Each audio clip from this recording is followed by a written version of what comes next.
ready? It's the Roundtable with me, Robert Bannon.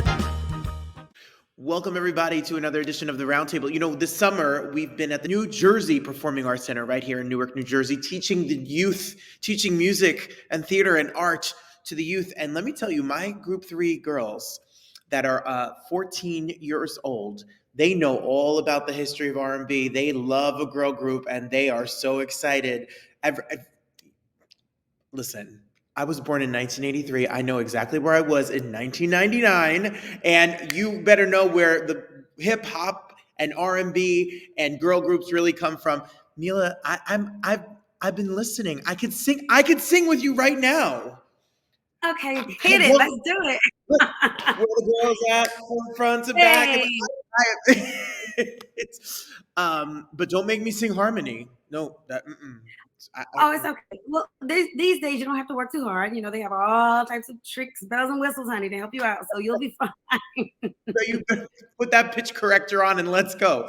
Welcome. So wasn't like that back then. Welcome to the show. So honored to have you here. No, thank you so much. Appreciate it. Thank you. As a music fan and stan, an artist, and also as an educator, I'm so moved by your story and your journey and the success that you've had in television, in film, etc. But now as an author and with your son, I just think it's so amazing that you're using your platform to help so many other parents out there who are going through what you go through and try to put awareness. So just everybody, if we could go back for a moment, you're in Las Vegas. You know, you're in Vegas. You get the opportunity to join a girl group, 702. Everyone, if you're not aware, and you go on to sell millions and millions of albums. Is it like getting shot out of a cannon? What is it like on your end of it? Pretty much. I mean, it all happened so fast. And looking back, I mean, it's been almost 30 years since the first album was released. It's been 7 years, I think, and I still have pinch me moments. Absolutely. Everything just happened so fast. It really did. And I know that sounds so cliche, but it really is all a blur because it just was like, once we released the first single off the album, which was Steelo, it just was like this domino effect of just great things, you know, and just like all these awesome dynamic opportunities continue to flow. And it was just like, you look up and then it's like, wait a minute. Okay, wait, people really like us. You know, we were busy. So we blinked and it was just all happening so fast. Excuse my voice. I'm a little dry this morning. I just woke up. No, everybody, it's 9 o'clock in the morning. It's bright and early here. But when you look back musically at that time, the greatest, you know, like I said, R&B music of that time comes from this era. And you've worked with some of the greatest producers, greatest songwriters, from Missy to everyone that has been a part of the process. When you go out and perform these songs now, when songs from, I'll tell you the album that when I was thinking that you were not listening to music, all of these, when these songs come out in a club, at a party, at a barbecue, or you are performing them live, they must go out of their mind. Well, you know, okay, you said club, barbecue, party. Okay, wait, performance. So like I've definitely experienced all of that. And so I'm a weirdo at a club. If like, when I was going out, but when I was going out and they played at clubs, I always have like this weird reaction because it's like, I'm grateful all the time, you know, there's always a sense of gratitude, but then I'm like always a little shy as well. And I'm always like, are they playing that because I'm here? Or you know, right? And I get all like weird about it, but it always feels good when the DJ, you know, spins 702's records and I'm there. I feel celebrated, I feel loved, and just to see the reaction of the people there, just knowing all the lyrics, every run and riff, and like, you know, they know all the whole song like it just came out yesterday. That feels great when I'm performing.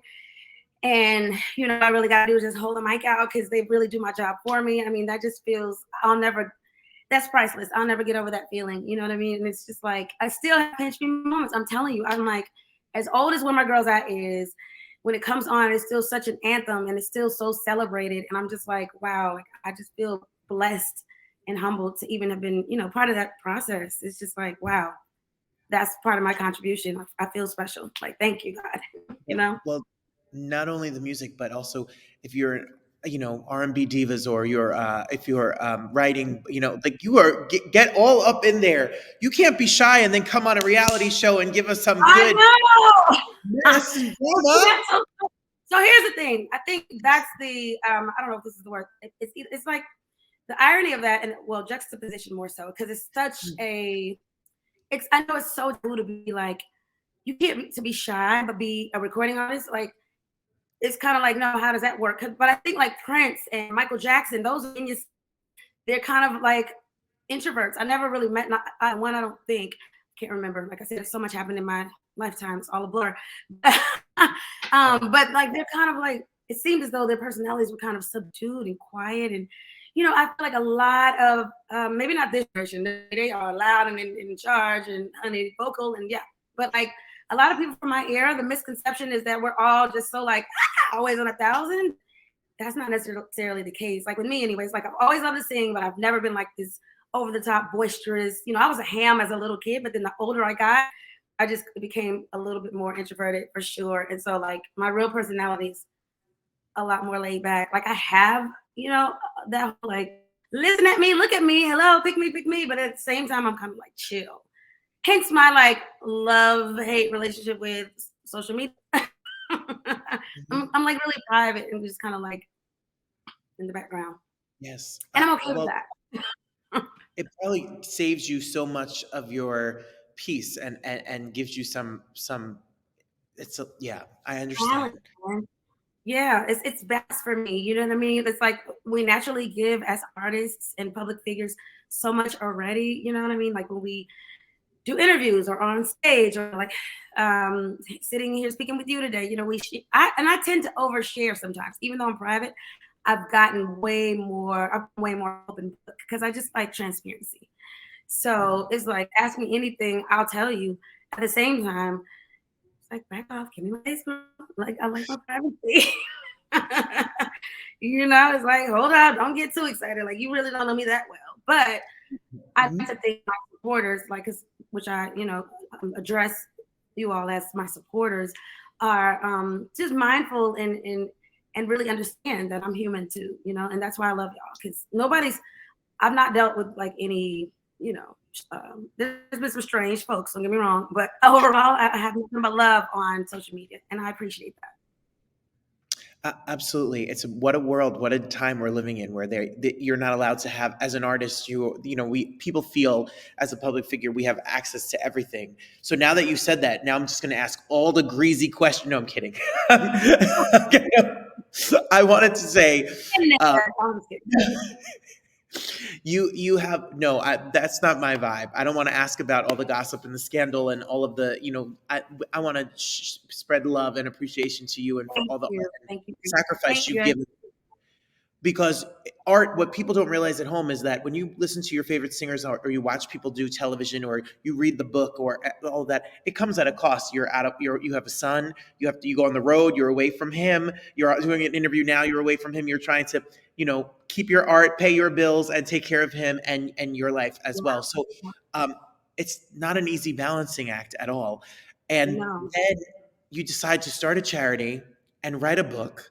And in your spare time, tell us about this process, if you don't mind, and why this book and the charitable work that you're doing with this cause is so important and close to home.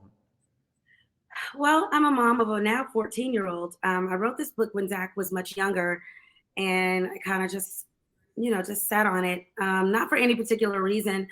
I just, I knew I wanted to release it eventually, but I wasn't certain when, or like really it just started out as like a journaling, because I just love writing, just writing. I've always been that way. Like English was one of my favorite subjects in like freelance writing. Had I not been a singer, I probably would have ended up a journalist or in broadcasting. I was always into just writing. I used to keep journals and journals and journals. And so I just started writing this rhyming book one day because I just love, like growing up, I was always into like Dr. Seuss, like the Cat in the Hat books. fascinated for whatever reason with like just how suave his rhyming was. I just I just loved it. So I always gravitated towards those types of books. So I was like, well, let me take a stab at it and write a rhyme of my own. It's really just to spread awareness. In this book, I'm not specifically relating to yet. I'm going to slowly but surely introduce that. Character Zach in this book, while he's named after my son, he's not, which that really isn't the case for my son. My son can say words and he can talk somewhat, but he's not fully verbal. So he's going to sit like you and I right here and have a back and forth communicative banter. And his comprehension is delayed, while Zach in the book, he's very vocal with his mom, very expressive. So it's really just to encourage parents like myself that have children on the spectrum to express them, help their children express themselves, use their words, help them to understand their emotions, because Zach is going lots of different emotions in this book. He lost his favorite pair of socks and he's losing it, and he's got to have them for the first day of first grade. And so it's really kind of just to read the kid, and hopefully they'll find joy in it as well, whether they comprehend it or not. I'm hoping just the rhyming will stimulate them. For me, sure. I know that did me, I feel like when I read to my son, when I used to, honey, he's in 9th grade now. So it's like, Mom, get out. But while he's on the spectrum, he is still very much your average 14-year-old boy in some ways. Oh my God. I can't even kiss him anymore. But yeah, so I don't read to him as much, but I learned throughout the years of my reading to him, because he loved collecting books. He loves to collect books, that he was more attentive to the books that rhymed. So I just thought that'd be really cool to do. And yeah, I started the foundation years ago when he was like 4 or something like that. I can't even remember.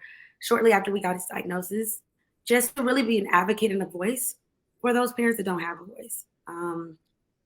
It's really just to show support for parents who don't have this platform that I have. Absolutely. Well, if you go to your Instagram page, you can link over and you can get all the scoop and all the information. But the book is available wherever books are sold. You could go to look, there it is, and we have a little graphic of it as well. Nice. There's one copy left on Amazon as of this moment. So at the front door, yes, more should be coming. So I'm sure more. So just go to you. There are other outlets and places you can get the copy. So grab that last copy on Amazon, and then go to Barnes and Noble, go to wherever you get your books, and make sure you grab your copy. There is, but that means it's making an impact, and people need the something to share. I have taught many autistic students, and I don't think people understand that there's various degrees and different parts of the spectrum and different things that different people are, how it affects people in different ways. I think it's so important, because sometimes when you're at the Target or you're at the mall or wherever, and you see someone who's not as verbal, or you see someone who has really, it needs something as a security that they mean something to them. People don't understand, and they don't fully understand. And we're still in this day and age in 2023, even in schools, even with other teachers and different people in the school. I'm sure you've had to march into school and try to advocate for your son, that all of the intricacies that is this situation. How has it been for you? And when people reach out to you, I'm sure you have other mothers that reach out to you and ask you and talk, and you've met so many people in this community. I have.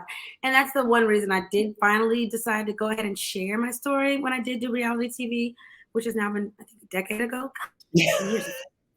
This sounds crazy to even say. But yeah, I was very skeptical at first, because people are so judgmental, people are so rude, and people are so ignorant, and people are so mean, and, not just children, adults as well, you know what I mean? Because of their ignorance and lack of knowledge with autism. And I mean, I'm still learning as a parent. Like you said, there are no two individuals alike. It varies. It's a very broad spectrum. And you have those that are high functioning that can actually talk very well and communicate very well. There's different levels. There's Asperger's. There's, everyone doesn't really understand the different dynamics. We had movies back in the day like Rain Man with Dustin Hoffman, and the term autism or autistic, I don't think was even around back then. We were referring to those like himself, or that were even more severe, as, the R word that we now can't say.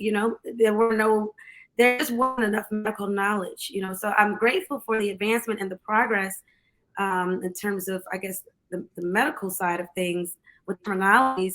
And now there are more, I guess we have more resources like speech therapy, occupational therapy, physical therapy, and all those things, music therapy, and teachers like yourself. Thank you for your service. Educators who are more than just special education teachers. I appreciate that. It's been tough. Zach has an IEP, which is, of course, for those who are in special education, but he's also in a class that's not just special education, but a class that's special education for children on the spectrum, which I appreciate because they're two different things. You can have a learning disability or a developmental delay and not necessarily be on the spectrum. So, it's just really important for police officers, other parents, just humans, for all of us to really take a little time to try and understand it a little more. Because I have had to run into a parent or two when I'm out with him playing at these public playgrounds or these. Well, he's older now, so he loves indoor playgrounds. He loves to jump. He's stimulated. He loves jumping. And I've had a few parents with their ignorance just kind of approach me and not really understand, because his son is he's an only child, so he loves when we do go to these places, he can kind of interact with other kids. But because he doesn't really talk, the kids don't understand why he's not, talking back to them, or why he's not following the rules of the game, because he doesn't understand. So they'll go and not want to play with him, which is heartbreaking. And I look at my son and I can't explain it to him. And I know he's trying to understand like what's happening. I'm sure now that he's older, he gets that he can't really, I think he understands that he can't really express the same way his friends do. Because some friends in his class talk very well, and I think, but it frustrates him, and it just breaks my heart. So all I do is continue to try to encourage my son, and I try and take him around all different types of children so that he can have real life experiences like everyone else, And so as a parent, like I say to other parents, is just please do some homework. I'm not asking you to make it, your priority every day, like you're about to take a final exam and be quizzed on it, but just go in your time and just learn a little bit. Yes, absolutely. I think it's so wonderful that the classroom there is specific for that need. When I have my IEP class, the class with the kids with IEPs, it's so hard because you have some kids that are nonverbal, you have some kids that are semi-verbal, you have some kids that are Asperger's or don't have social cues in that way where they will speak where you would normally not, and you're trying to get everybody to be able to understand and be educated, and give them all a safe space and a good environment so that they can learn at wherever level they are. And what a wonderful thing that they have in that program. I hope that there's autism awareness and people can understand the different levels and various of autism, so that we can all as a society get a little bit more knowledgeable and it's necessary. It is. so What's interesting is there's so many. I mean, now it's just like it's almost abnormal if you don't know anybody with autism. Like that's how the numbers have surged. You know what I mean? So yeah, he's in SD2. He's on a level 2, and I'm grateful that I'm able to be here in this specific area of Georgia and have that type of help, because it's a public school, and thankfully that's worked out for me so far. And I'm grateful for that.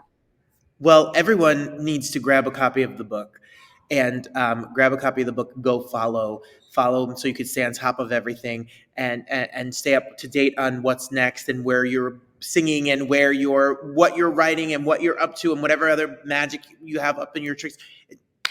Excuse Yes, my thank you. craziness, but it does not take a rocket scientist to know that you're a good mom and that you are out. It does not. And thank you for the charity work and you do, because your knowledge and spread your awareness for other parents out there makes them feel not alone and lets them know what is available to them, and that there is really great, wonderful, beautiful days ahead, especially in those moments when you feel disappointed, the guilt and the fear and the all of that. Yes, all the things. Yes, there are days where I feel defeated. There are days where I question my being a good mom. What am I not doing? What can I be doing? What should I be doing? Should I not have done that? I mean, yes, and that's all a part of mom a parent just in general. So being a mom of a special needs child, yeah, it just hits different, and you beat yourself up, but you can't. You have to know that you're doing best with what you have, and that's all you can do. You know what I mean? Like, half the battle is raising children and loving them. Okay, it's like, listen, we have them, we adore them. You know, we didn't choose to give them up just because of their disabilities or whatever. It's like, so you are doing your jobs. Just continue to love them endlessly. Like, you're good. It's not easy, but no, you're not alone. You're not. You are so not alone. Trust me. It's days, honey, where I just want to scream. Okay. Trust me. Okay, because he is still, like I said, he's 14, and so listen, spectrum or not no spectrum, he's still a moody teenager. So teenager, yes, I understand. This must be this. I promise you, I hope these are the toughest years. I say that with my students. I'm like, oh man, not 14-year-olds, not. I'm like, wait, what am I supposed to do with this? Like, yeah, it's interesting. Well, we're cheering and rooting and thanking you for all of the years of joy you've given us, and now all of the pivot and all of the knowledge and information that you're giving us as well. We're so grateful. I'll be at the gym in Edgewater, New Jersey. Bump into some of your vocals tonight. I promise. I'll be on that. I'll be there. Come on now. Yes. I gotta let you know when we're coming to Jersey next time, so you can come catch a show. I will be there. I am such the R&B head. I sing, I do theater, but in my real life, you won't catch no musical theater mess on my radio. I am, come on, 90s and 2000s R&B and hip hop, where it's at. Yes, so, I know. I'm not saying it just because I was a part of that era. It really is some of the best music. Seriously, I agree. Thank you for the support. Thank you for your good ear. Thank you. Hey, I'll take that. And everyone, congratulations to you and everything. We'll be looking for you, and make sure you follow on social media. Have the best day. Yes. Enjoy, and thank you so much for your great workout. Thank you.